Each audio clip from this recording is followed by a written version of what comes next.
നമസ്കാരം. ഡോക്ടർ ലൈവിലേക്ക് സ്വാഗതം. അടിയന്തര ഘട്ടത്തിൽ നൽകേണ്ട പ്രാഥമിക ചികിത്സയെക്കുറിച്ചാണ് ഇന്ന് ഡോക്ടർ ലൈവ് ചർച്ച ചെയ്യുന്നത്. ഇതിനായി തിരുവനന്തപുരം കിംസ് ആശുപത്രിയിലെ എമർജൻസി വിഭാഗം consultant physician doctor Anoop T Chakrapani doctor ലൈവിൽ അതിഥിയെത്തിയിരിക്കുന്നു. നമസ്കാരം ഡോക്ടർ. വാഹനാപകടത്തെ തുടർന്ന് നമുക്ക് പലപ്പോഴും സമയത്തിന് ഹോസ്പിറ്റലിൽ എത്തിക്കാത്തത് കൊണ്ടും മറ്റുമൊക്കെ മരണങ്ങൾ സംഭവിക്കാറുണ്ട്. അത്തരം ഘട്ടത്തിൽ പൊതുജനങ്ങൾക്ക് ആണ് ഏറ്റവും അടിയന്തരമായിട്ട് അവർക്ക് എന്തെങ്കിലും പ്രാഥമിക ചികിത്സ നൽകാൻ കഴിയുന്നത്. അവർക്ക് അത്തരം സമയങ്ങളിൽ അവർ ശ്രദ്ധിക്കേണ്ട കാര്യങ്ങൾ എന്തൊക്കെയാണ്? ഒരു അപകടം സംഭവിക്കുമ്പോൾ നമുക്ക് പ്രാഥമിക ശുശ്രൂഷ ചെയ്യുന്ന കാര്യങ്ങളിൽ രണ്ട് പ്രധാനപ്പെട്ട കാര്യങ്ങളുണ്ട്. ഒന്ന്, ചെയ്യേണ്ട കാര്യങ്ങൾ, അതായത് രോഗിയെ ആശുപത്രിയിൽ എത്തിക്കുന്നത് വരെ ഗുരുതരാവസ്ഥ കൂടാതെ നോക്കാൻ നമ്മൾ ചെയ്യേണ്ട കാര്യങ്ങൾ. രണ്ടാമത്, എന്നാൽ അതിനേക്കാൾ പ്രധാനമായിട്ടുള്ളൊരു കാര്യം എന്ന് വെച്ചാൽ നമ്മൾ ചെയ്യേണ്ടാത്ത കുറേ കാര്യങ്ങളുണ്ട്. എന്ത് ചെയ്തുകൂടാ എന്നുള്ളതും വളരെ വളരെ പ്രധാനമാണ്. ഒരു അപകടഘട്ടത്തിൽ ചെയ്യേണ്ട കാര്യങ്ങളെക്കുറിച്ച് പറയുകയാണെങ്കിൽ, നമുക്കൊരു ആക്സിഡൻറ്റ് സംഭവിക്കുക, ഒരു അപകടം സംഭവിക്കുകയാണ്.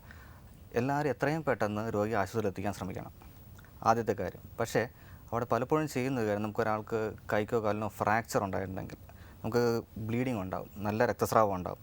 ചെയ്യേണ്ട ഒരു കാര്യം, പലപ്പോഴും നമ്മൾ ഒരു ചെറിയ നമുക്ക് എന്തെങ്കിലും തുണിയോ അല്ലെങ്കിൽ ഇത്തിരി കട്ടിയുള്ള ഒരു സ്കെയിലോ വടിയോ കുടയോ എന്തെങ്കിലും വെച്ച് കൈയോ, ഇപ്പോൾ കയ്യിലാണ് ഫ്രാക്ചർ എങ്കിൽ കൈ ഒന്ന് സ്ട്രെയിറ്റായിട്ട് കെട്ടി, ഒന്ന് ടൈറ്റായിട്ട് കെട്ടി അധികം അനക്കാതെ ആശുപത്രിയിൽ എത്തിക്കുകയാണെങ്കിൽ ഒന്നാമത്തെ കാര്യം, രക്തസ്രാവം നല്ല രീതിയിൽ കുറയും. വേറൊന്ന്, ആ രോഗിയുടെ വേദന ഒത്തിരിയധികം കുറയ്ക്കാൻ സഹായിക്കും. നമ്മൾ കൈ ഇമ്മൊബിലൈസ് ചെയ്യുകയാണ്, അതായത് അനക്കാൻ പറ്റാത്ത രീതിയിൽ കെട്ടിവെക്കുകയാണെങ്കിൽ. ആദ്യത്തെ കാര്യം. രണ്ടാമത്, പ്രധാനമായിട്ടും ശ്രദ്ധിക്കേണ്ട ഒരു കാര്യം, നമ്മളെപ്പോഴും ഈ രോഗിയെ ആശുപത്രിയിൽ എത്തിക്കുന്ന രീതി, നമ്മളെപ്പോഴും ചെയ്യുന്നത് കഴിയത്ര ആളെ ഇങ്ങനെ തൂക്കിയെടുത്ത് കിട്ടുന്ന ഓട്ടോയിലോ ടാക്സിയിലോ ബാക്ക് സീറ്റിലിട്ട് എത്രയും പെട്ടെന്ന് ആശുപത്രിയിൽ എത്തിക്കും. പക്ഷേ ആ തൂക്കിയെടുക്കുമ്പോൾ ആ ആളുടെ ശരീരം ഒരു റാ പോലെ വളഞ്ഞ രീതിയിലാണ് നമ്മൾ എടുക്കുന്നത്. അതുകൊണ്ട് പലപ്പോഴും നട്ടെല്ലിന് ക്ഷതങ്ങളുണ്ടാകും. ആക്സിഡൻറ്റ് സമയത്ത് നട്ടെല്ലിന് ക്ഷതങ്ങൾ സംഭവിക്കുമ്പോൾ നമ്മുടെ സുഷുമ്ന, അതായത് സ്പൈനൽ കോഡ്, ഞരമ്പുകൾക്ക് തകരാറ് സംഭവിക്കാൻ സാധ്യതയുണ്ട്. അപ്പോൾ ആക്സിഡൻറ്റ് സമയത്ത് സംഭവിച്ചില്ലെങ്കിൽ കൂടി നമ്മൾ ആളെ രോഗിയെ ആശുപത്രിയിൽ എത്തിക്കുന്ന വേളയിൽ, ആളെ എടുത്തു പോക്കി ആശുപത്രിയിൽ എത്തിക്കുന്ന വേളയിൽ കഴുത്തിനോ നട്ടലിനോ തകരാറ് സംഭവിക്കാൻ സാധ്യതയുണ്ട്. അങ്ങനെയുള്ളപ്പോൾ ശ്രദ്ധിക്കേണ്ടത്, കഴുത്ത് കഴിഞ്ഞത്ര ബാക്കിലേക്കോ ഫ്രണ്ടിലേക്കോ കൂടുതൽ അനക്കാതെ ശ്രദ്ധിക്കണം. നമ്മുടെ ഏറ്റവും പ്രധാനപ്പെട്ട കാര്യം ഇമ്മൊബിലൈസേഷൻ, കഴിഞ്ഞത്ര അനക്കം കുറയ്ക്കുക. അത് നട്ടലിൻ്റെ കാര്യത്തിലാണെങ്കിലും ഫ്രാക്ചറിൻ്റെ കാര്യത്തിലാണെങ്കിലും കയ്യിലാണെങ്കിലും കാലിലാണെങ്കിലും കഴിഞ്ഞത്ര അനക്കം കുറയ്ക്കുക. കഴുത്തിലാണ് ഒരു മേജർ ആക്സിഡൻ്റ് ആണെങ്കിൽ പലപ്പോഴും നമുക്ക് കഴുത്തിന് ഇഞ്ചുറി പറ്റാം. കഴുത്തിന് ഇഞ്ചുറി പറ്റുമ്പോഴത്തേക്കും നമ്മുടെ കഴുത്തിലെ എല്ലുകൾക്ക്, നട്ടലിന് ക്ഷതം സംഭവിച്ച് ഞരമ്പുകൾക്ക് തകരാറ് വരും. പിന്നെ കൈക്കോ കാലിനോ സ്വാധീനമില്ലാത്തൊരവസ്ഥ വരെ വരാം. അങ്ങനെയുള്ളപ്പോൾ കഴുത്ത് എപ്പോഴും സപ്പോർട്ട് ചെയ്തുകൊണ്ട് വേണം നമ്മളൊരാളെ ആശുപത്രിയിൽ എത്തിക്കാൻ. നമ്മൾ ഒരു കാറിൻ്റെ ബാക്ക് സീറ്റിൽ കിടത്തുകയാണെങ്കിൽ എപ്പോഴും കഴുത്തിന് സപ്പോർട്ട് ചെയ്തുകൊണ്ട് മാത്രമേ രോഗിയെ ആശുപത്രിയിൽ എത്തിക്കാൻ പാടുള്ളൂ. ആണ് ഏറ്റവും പ്രധാനം. പിന്നെ ഉണ്ടാകുന്നൊരു ബുദ്ധിമുട്ടെന്ന് പറഞ്ഞു കഴിഞ്ഞാൽ പലപ്പോഴും രക്തസ്രാവം അമിതമായിട്ടുണ്ടാകും. അതും മരണത്തിലേക്ക് നയിക്കാമെന്ന് പിന്നീട് ഡോക്ടേഴ്സ് പലപ്പോഴും അഭിപ്രായപ്പെടാറുണ്ട്. അത്തരം ഘട്ടങ്ങളിൽ എന്തൊക്കെയാണ് ചെയ്യേണ്ടത്? നമുക്ക് രക്തസ്രാവമാണ് പലപ്പോഴും ഒരു ആക്സിഡൻറ്റ് ഉണ്ടായ ഒരു വ്യക്തി മരിക്കാൻ ഏറ്റവും പ്രധാനമായിട്ടുള്ള കാരണം. രക്തസ്രാവം കുറയ്ക്കാൻ പല വഴികളുണ്ട്. അതിൽ ഏറ്റവും നാം നേരത്തെ പറഞ്ഞ പോലെ ഒരു ഫ്രാക്ചർ അല്ലെങ്കിൽ മുറിവുണ്ടെങ്കിൽ ആ ഭാഗം കഴിഞ്ഞത്ര അനങ്ങാതിരിക്കുക. മുറിവുകളൊക്കെ ആണെങ്കിൽ ഒരു വൃത്തിയുള്ളൊരു തുണി, ഇപ്പം നമ്മൾ തുവാലയാവാം, കർച്ചീഫാവാം, ഷോളാവാം, നമ്മുടെ ഡ്രസ്സാവാം, നല്ല രീതിയിൽ പ്രസ് ചെയ്ത് നല്ല അവിടെ ആ ഭാഗം, ഇപ്പോൾ കയ്യിലാണ് മുറിവ് അല്ലെങ്കിൽ ഇവിടെ നിന്ന് നമ്മുടെ ഞരമ്പ് കട്ടായി രക്തം പോയിക്കൊണ്ടിരിക്കുകയാണെന്നുണ്ടെങ്കിൽ ആ ഭാഗത്ത് നല്ല രീതിയിൽ അമർത്തി വെച്ച് ഒരു 10-15 മിനിറ്റ് പിടിച്ചതിന് ശേഷം ആ രീതിയിൽ തന്നെ കെട്ടിവെച്ച് കൊണ്ടുവന്നു കഴിഞ്ഞാൽ വളരെയധികം സഹായിക്കും രക്തസ്രാവം കുറയ്ക്കാനായിട്ട്. നമുക്ക് ഇൻറ്റേർണൽ ബ്ലീഡിങ്, നമ്മുടെ ശരീരത്തിനകത്തുണ്ടാകുന്ന ബ്ലീഡിങ് പലപ്പോഴും നമുക്കൊന്നും ചെയ്യാൻ പറ്റില്ല. പക്ഷേ പുറമേക്ക് ഉണ്ടാകുന്ന രക്തസ്രാവം തടയാൻ ഇത് വളരെയധികം സഹായിക്കും. അകത്തുണ്ടാകുന്ന ബ്ലീഡിങ് കഴിയുന്നത്ര ഈ ഇമ്മൊബിലൈസേഷൻ, അതായത് നമ്മൾ കഴിയുന്നത്ര പേഷ്യൻറ്റിനെ അനക്കാതെ ഇപ്പോൾ നമ്മുടെ നാട്ടിലാണ്, നമ്മുടെ റോഡുകളാണ്, അനക്കാതെ ഒരിക്കലും ഒരു രോഗിയെ ആശുപത്രിയിൽ എത്തിക്കാൻ പറ്റില്ല. പക്ഷേ മാക്സിമം കഴിയുന്നത്ര അനക്കാതെ രീതിയിൽ ബാക്ക് സീറ്റിൽ കിടത്തുകയാണെങ്കിൽ സപ്പോർട്ട് ചെയ്ത് കിടത്തി വേണം ആശുപത്രിയിൽ എത്തിക്കാനായിട്ട്. പിന്നെ പലപ്പോഴും കണ്ടുവരുന്ന മറ്റൊരു കാര്യം, അപകടം ഉണ്ടായ ഉടൻ തന്നെ തടിച്ചു കൂടുന്ന ആൾക്കാർ ഇവർക്ക് വെള്ളമൊക്കെ ധാരാളം കൊടുക്കാനായിട്ട് ശ്രമിക്കാറുണ്ട്. അതിനെക്കുറിച്ചുകൂടെ അതൊരു വളരെ പ്രധാനപ്പെട്ട ഒരു കാര്യമാണ്. കാരണം എല്ലാവരുടെയും വിചാരം എപ്പോഴും ആക്സിഡൻറ്റ് സംഭവിച്ചാൽ ആദ്യം കൊടുക്കേണ്ടത് ഒന്നല്ലെങ്കിൽ വെള്ളം, സോഡ വെള്ളം അല്ലെങ്കിൽ നാരങ്ങ വെള്ളം കൊടുക്കണം എന്നാണ് ഒരു ധാരണ. പക്ഷേ അത് ഒരു തെറ്റായ ധാരണയാണ്. നമ്മൾ വെള്ളം കൊടുത്തു കഴിയുമ്പോൾ പലപ്പോഴും നമുക്കറിയില്ല ആൾക്ക് എത്രത്തോളം ഇഞ്ചുറീസ് ഉണ്ട്, എവിടേക്കാണ് പ്രശ്നങ്ങളുള്ളത്. ചിലപ്പോൾ ശ്വാസമുട്ടുണ്ടാവും, നെഞ്ചിനകത്ത് പ്രശ്നങ്ങളുണ്ടാവാം, വയറിനകത്ത് ബ്ലീഡിങ്ങോ ഇൻറ്റേർണൽ ബ്ലീഡിങ്ങോ ഉണ്ടാവാം. പക്ഷേ അന്നേരം വെള്ളം കൊടുത്തു കഴിയുമ്പോൾ ആ വെള്ളം കൊടുക്കുന്ന ആൾക്ക് ഛർദ്ദിക്കാനുള്ള ഒരു ടെൻഡൻസി കൂടുതലാണ്. അത് കൂടുതൽ കോംപ്ലിക്കേഷൻസ് ഉണ്ടാക്കും. അതേപോലെ തന്നെ ഇപ്പോൾ ഒരു രോഗി എത്രയും പെട്ടെന്ന് ആശുപത്രിയിൽ എത്തിച്ച് നമുക്ക് ശസ്ത്രക്രിയ വല്ലതും വേണമെന്നുണ്ടെങ്കിൽ നമ്മളെപ്പോഴും വെള്ളം കൊടുക്കുന്നത് കഴിഞ്ഞത്ര ഡിലേ ആക്കും. അതാണ് എപ്പോഴും നല്ലത്. വെള്ളം നേരത്തെ കൊടുത്തു കഴിഞ്ഞാൽ അത് ഒരു പരിധിവരെ നമ്മുടെ ഓപ്പറേഷൻ ഡിലേ ചെയ്യാനാണ് സഹായിക്കുക. അതുകൊണ്ട് കഴിയുന്നത്ര വെള്ളം കൊടുക്കരുത്, ഭക്ഷണം കൊടുക്കരുത്, രോഗി എത്രയും പെട്ടെന്ന് ആശുപത്രിയിൽ എത്തിക്കുക. വെള്ളം ചോദിക്കുകയാണെങ്കിൽ തന്നെ പലപ്പോഴും ചുണ്ട് നനച്ചു കൊടുക്കാൻ മാത്രം കുറച്ച് തുള്ളി കൊടുക്കുക എന്നുള്ളതേ ഉള്ളൂ. അല്ലാതെ ഒരിക്കലും കൂടുതൽ വെള്ളം കൊടുക്കാൻ പാടില്ല. ഇപ്പം അപകടത്തെ തുടർന്ന് ഓർമ്മയില്ലാത്ത അവസ്ഥയിലാണെങ്കിൽ എന്തൊക്കെ കാര്യങ്ങളാണ് ശ്രദ്ധിക്കേണ്ടത്? ഓർമ്മയില്ലാത്ത അവസ്ഥയിൽ പലപ്പോഴും നമ്മൾ കാണുന്നത് ഹെഡ് ഇഞ്ചുറിയാണ് അതിന് പ്രധാനപ്പെട്ട കാരണം. ഹെഡ് ഇഞ്ചുറി ആണെന്നുണ്ടെങ്കിൽ അതുപോലെ തന്നെ ഇപ്പോൾ നേരത്തെ വെള്ളം കൊടുക്കുന്ന കാര്യം ഞാൻ പറഞ്ഞു. ഒരു ഓർമ്മയില്ലാത്ത ഒരാൾക്ക് വെള്ളം കൊടുക്കാൻ നമ്മൾ ശ്രമിക്കുകയാണെങ്കിൽ ആ വെള്ളം നേരെ ശ്വാസകോശത്തിലേക്ക് പോകാനും ശ്വാസം മുട്ട് വരാനും ആ പേഷ്യൻ്റ് പെട്ടെന്ന് തന്നെ മരണത്തിലേക്ക് പോകാനും സാധ്യതയുണ്ട്. അതുകൊണ്ട് വെള്ളം കൊടുക്കാതിരിക്കാൻ പ്രത്യേകം ശ്രദ്ധിക്കണം, പ്രത്യേകിച്ച് ഓർമ്മയില്ലാത്ത ആളുകൾക്ക്. ഹെഡ് ഇഞ്ചുറി നമുക്ക് സംശയം ഉണ്ടെന്നുണ്ടെങ്കിൽ, അതായത് ബോധമില്ലാത്ത ഒരാളാണ് എന്നുണ്ടെങ്കിൽ എത്രയും പെട്ടെന്ന് ആശുപത്രിയിൽ എത്തിക്കുക.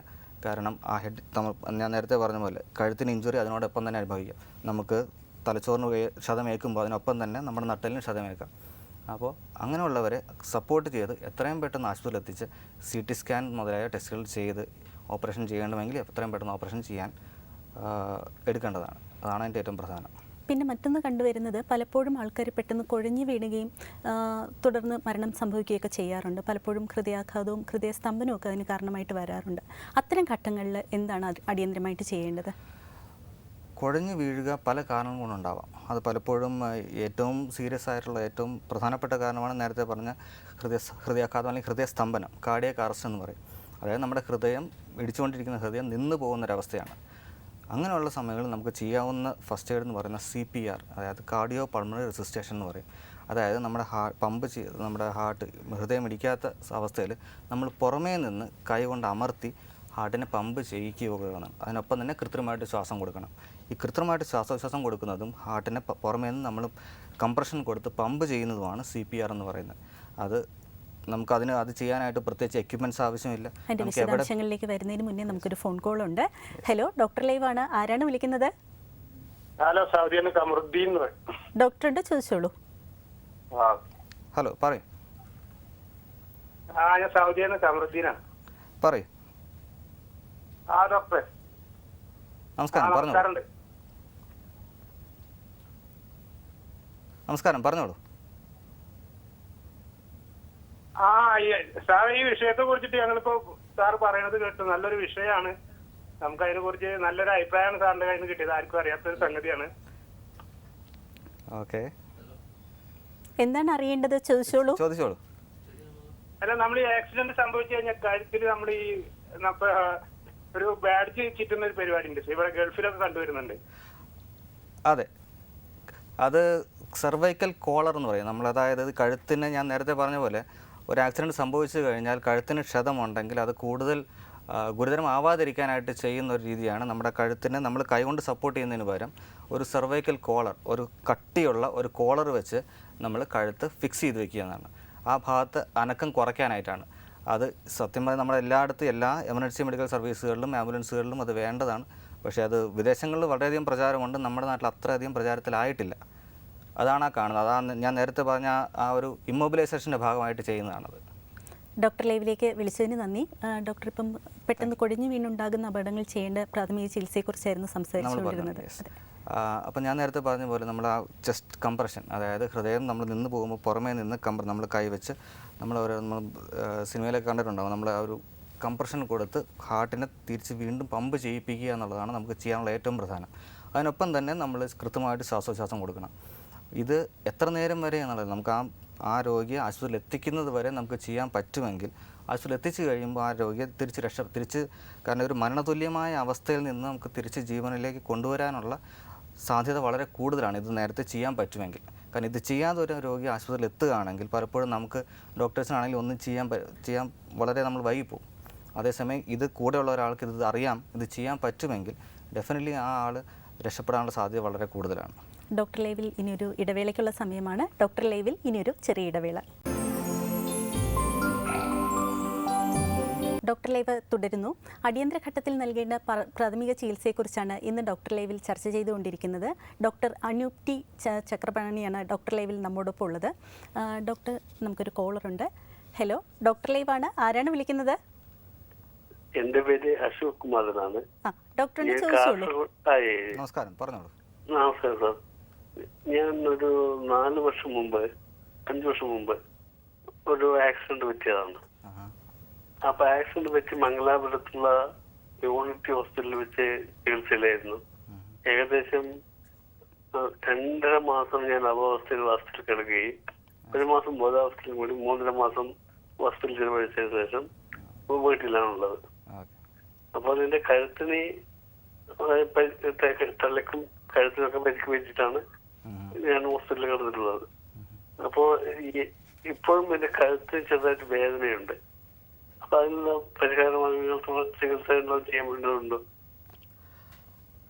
ഇപ്പോൾ ഉള്ള കഴുത്തിൻ്റെ വേദന പലപ്പോഴും ഇപ്പം ആക്സിഡൻറ്റ് സംഭവിച്ച കുറച്ച് വർഷങ്ങൾക്ക് മുമ്പാണെന്നല്ലേ പറഞ്ഞത്. അതെ അതെ. അപ്പം ആ ഒരു ഇതുമായിട്ട് ബന്ധമുണ്ടാകാൻ സാധ്യത കുറവാണ്. വേറൊന്ന്, ഇപ്പോഴത്തെ കഴുത്തിൻ്റെ വേദന പലപ്പോഴും നമ്മളിപ്പോൾ ചെയ്യുന്ന ഫിസിയോതെറാപ്പിയൊക്കെ നല്ല രീതിയിൽ ചെയ്യുന്നുണ്ടായിരുന്നോ? ഫിസിയോതെറാപ്പി ഇപ്പോഴും കണ്ടിന്യൂ ചെയ്യുന്നുണ്ടോ? ഇല്ല, ഇപ്പോഴില്ല. ഇല്ല. പലപ്പോഴും ഇങ്ങനെ ഉണ്ടാകുന്ന ഒരു മസ്കുലോ സ്കെൽറ്റൽ പെയിൻ, അതായത് നമ്മുടെ കഴുത്തിന് മസിലിനോ അല്ലെങ്കിൽ ഉണ്ടാകുന്ന വേദന ഫിസിയോതെറാപ്പിയോട് കൂടി മാറ്റാൻ പറ്റുന്നതേ ഉള്ളൂ. തീരെ കൂടുതലാണെന്നുണ്ടെങ്കിൽ വേദന സംഹാരികൾ ഉപയോഗിക്കേണ്ടി വരും. പക്ഷേ അതിനേക്കാളും നല്ലത് പലപ്പോഴും ഫിസിയോതെറാപ്പി ചെയ്ത് അത് മാറ്റാൻ പറ്റുന്നതാണ്. അതായിരിക്കും നല്ലത്.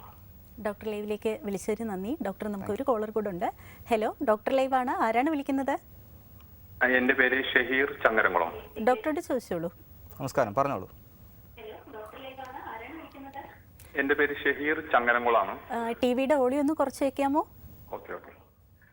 എനിക്ക് ഒരു 4 വർഷമായി തുടങ്ങിയിട്ടാണ്. പറഞ്ഞോളൂ. ഓക്കെ. പിന്നെ ഹൃദയത്തിന്റെ മിടിപ്പ് അങ്ങോട്ട് ഫാസ്റ്റ് ആവുന്ന ഒരു പ്രക്രിയയാണ് കാണുന്നത്. ഒരു ഭയങ്കര പെട്ടെന്ന് തളർച്ച, കുഴച്ചിൽ പോലെ വരികയും ഹൃദയത്തിന്റെ മിടിപ്പ് അങ്ങോട്ട് പെട്ടെന്ന് ഫാസ്റ്റ് ആവുകയും ചെയ്യുക. ശരിക്കും ഒരു മരണപ്രാളം ശരിക്കും മുന്നിൽ കാണുകയും ചെയ്യാണ്. അപ്പോ ന്യൂറോളജിസ്റ്റിനെ ഒരുപാട് സമീപിച്ചപ്പോൾ പറഞ്ഞ പാനിക് അറ്റാക്ക് എന്നുള്ള അസുഖമാണെന്ന് പറയുന്നു. ഇതുവരെ ഒരു ടെസ്റ്റിലും ഒരു അസുഖം കണ്ടെത്താനും കഴിയുന്നില്ല.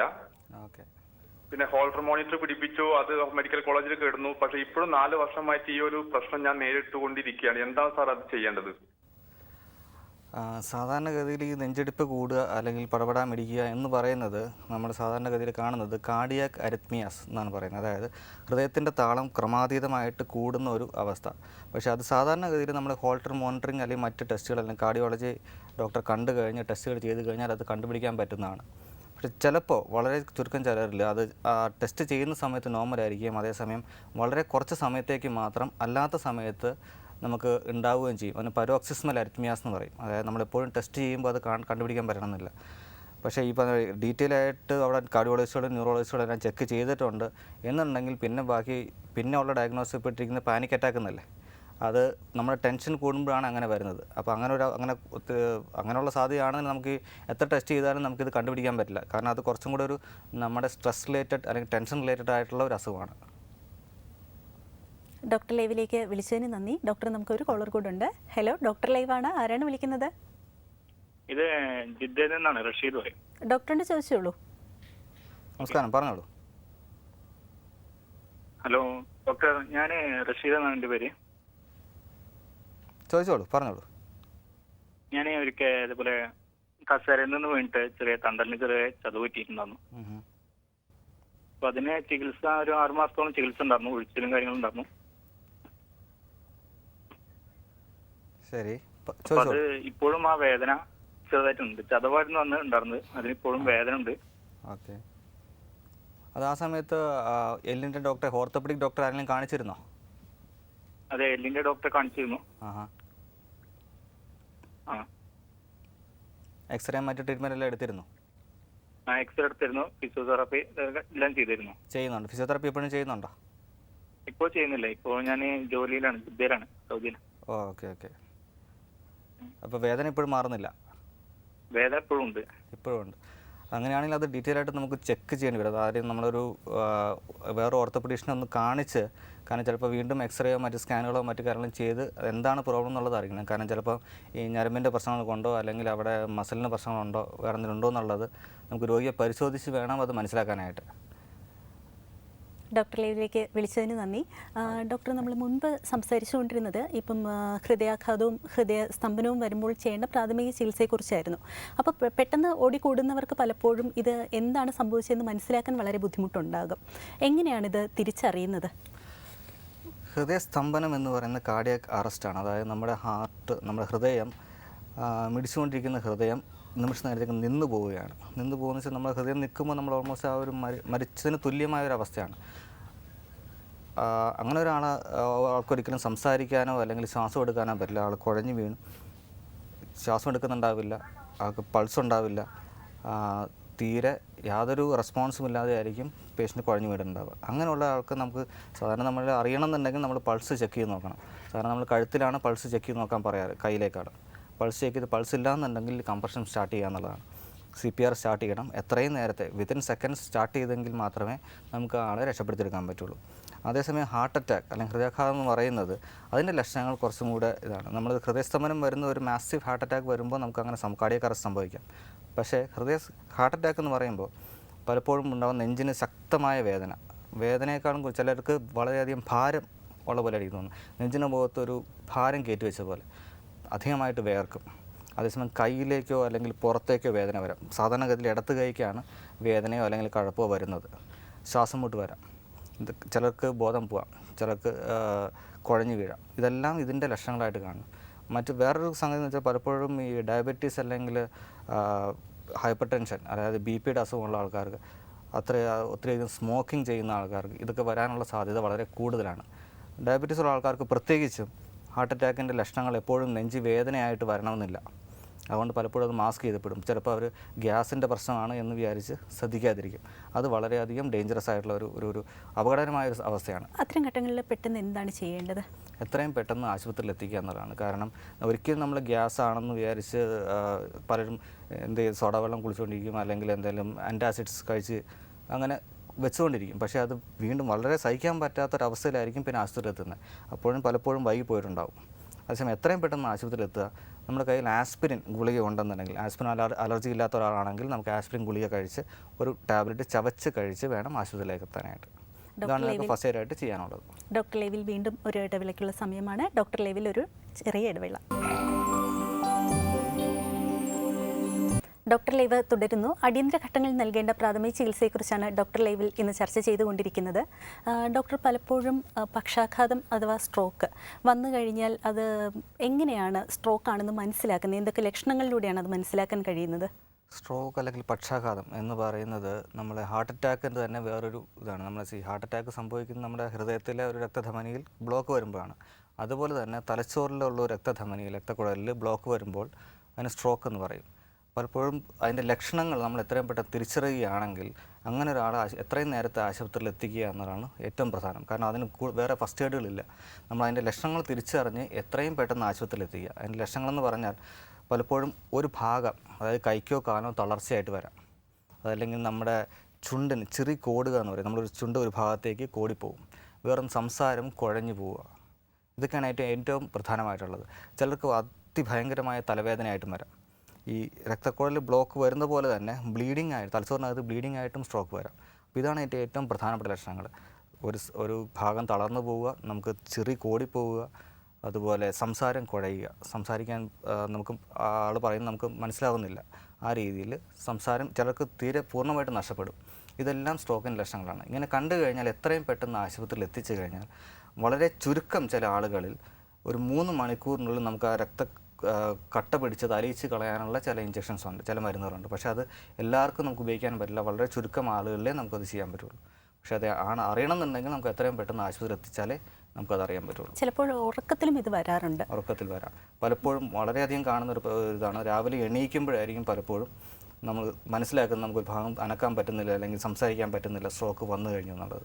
അങ്ങനെയുള്ളവർക്ക് നമുക്ക് ഫസ്റ്റ് എയ്ഡ് ആയിട്ടോ അല്ലെങ്കിൽ വേറെ നമുക്ക് ഞാൻ നേരത്തെ പറഞ്ഞ ബ്ലോക്ക് അലിയിച്ച് കളയാനുള്ള മരുന്ന് ഇഞ്ചക്ഷൻസും കൊടുക്കാൻ പറ്റില്ല. പക്ഷേ അതേസമയം എത്രയും പെട്ടെന്ന് ആശുപത്രിയിൽ എത്തിച്ച് അതിന് ബാക്കി ട്രീറ്റ്മെൻറ്റുകൾ സ്റ്റാർട്ട് ചെയ്ത് പതുക്കെ നമുക്ക് ഒരാൾ പഴയ ജീവിതത്തിലേക്ക് തിരിച്ചു കൊണ്ടുവരാൻ സാധിക്കും. പക്ഷെ അതൊരു ചിലപ്പം ദിവസങ്ങളോ ആഴ്ചകളോ എടുക്കുന്ന ഒരു പ്രോസസ്സാണത്. പിന്നെ അടിയന്തര ഘട്ടത്തിലെ ചികിത്സ വേണ്ടി വരുന്നത് തീപ്പൊള്ളലേൽക്കുമ്പോഴും മറ്റുമൊക്കെയാണ്. അത്തരം ഘട്ടങ്ങളിൽ എന്താണ് നമ്മൾ ആദ്യമായിട്ട് ചെയ്യേണ്ടത്? തീപ്പൊള്ളൽ എന്ന് പറയുന്നതിന് പല രീതിയിലുണ്ട്. അത് നമ്മൾ വളരെ സൂപ്പർഫിഷ്യൽ ആയിട്ട്, അതായത് ചെറിയ രീതിയിലുള്ള പൊള്ളലാണെങ്കിൽ നമ്മളെല്ലാവരും പറയുന്ന പോലെ നമുക്ക് വെള്ളത്തിനടിയിൽ കാണിച്ചാൽ മതി. സാധാരണഗതിയിൽ നമ്മൾ ടാപ്പ് വാട്ടർ, നമ്മൾ ഒരിക്കലും ഐസ് വാട്ടർ വേണമെന്ന് പറയില്ല. ഐസ് എന്ന് പറയുന്നത് കുറച്ചധികം നേരം നമ്മുടെ പൊള്ളിയ സ്ഥലത്ത് വെച്ച് കഴിഞ്ഞാൽ അത് കൂടുതൽ പ്രശ്നം ഉണ്ടാകും. കാരണം അത് വളരെ അധികം ചൂടുള്ളതും വളരെ തീരെ തണുപ്പ് കുറഞ്ഞത് രണ്ടും പ്രശ്നമാണ്. അപ്പോൾ അതേസമയം നോർമൽ വാട്ടർ അല്ലെങ്കിൽ കോൾഡ് വാട്ടർ, തണുത്ത വെള്ളത്തിൽ ടാപ്പ് വാട്ടർ തുറന്ന് കൈ എവിടെയാണ് പൊള്ളിയെന്ന് വെച്ചാൽ കാണിച്ചുകൊണ്ട് ഒരു 10-15 മിനിറ്റ് വരെ കാണിച്ചാൽ അത് തന്നെ ധാരണ, അത് കൂടുതലൊന്നും ചെയ്യേണ്ടി വരില്ല. ബേൺസിന് ഓയിൻമെൻറ്റ്സ് ഉണ്ട്. നമുക്ക് കുറച്ചും കൂടെ കൂടുതലായിട്ടുള്ളതാണെങ്കിൽ നമുക്ക് ബേൺസ് ഓയിൻമെൻറ്റ്സ് പുരട്ടാം. പലപ്പോഴും പൊള്ളി കൊമളച്ച് വരികയാണെങ്കിൽ ഒരിക്കലും കഴിഞ്ഞത്ര ആ കൊമള പൊട്ടിച്ച് കളയാതിരിക്കാൻ ശ്രദ്ധിക്കുക. കാരണം കൂടുതൽ അവിടെ ഇൻഫെക്ഷൻ വരാൻ സാധ്യത കൂടുതലാണ്. അതേസമയം നമ്മൾ വൃത്തിയാക്കുമ്പോൾ എപ്പോഴും വൃത്തിയുള്ള ഒരു തുണി വെച്ചിട്ട് വേണം നമുക്ക് പതുക്കെ അത് ഒപ്പിയെടുക്കുകയും ചെയ്യാനായിട്ട്. നമ്മളവിടെ അഴുക്ക് പറ്റിക്കഴിഞ്ഞാൽ അല്ലെങ്കിൽ അവിടെ ഇൻഫെക്ഷൻ വന്നു കഴിഞ്ഞാൽ പിന്നെ കൂടുതൽ ബുദ്ധിമുട്ടുകളിലേക്ക് വരും. ആൻറ്റിബയോട്ടിക് മറ്റു കാരണങ്ങളൊക്കെ എടുക്കേണ്ടി വരും. ഡോക്ടർ ലൈവിൻ്റെ സമയം ഇന്നിവിടെ പൂർണ്ണമാവുകയാണ്. അടിയന്തര ഘട്ടങ്ങളിൽ ചെയ്യേണ്ട പ്രാഥമിക ചികിത്സയെക്കുറിച്ചാണ് ഇന്ന് ഡോക്ടർ ലൈവ് ചർച്ച ചെയ്തത്. നന്ദി, നമസ്കാരം.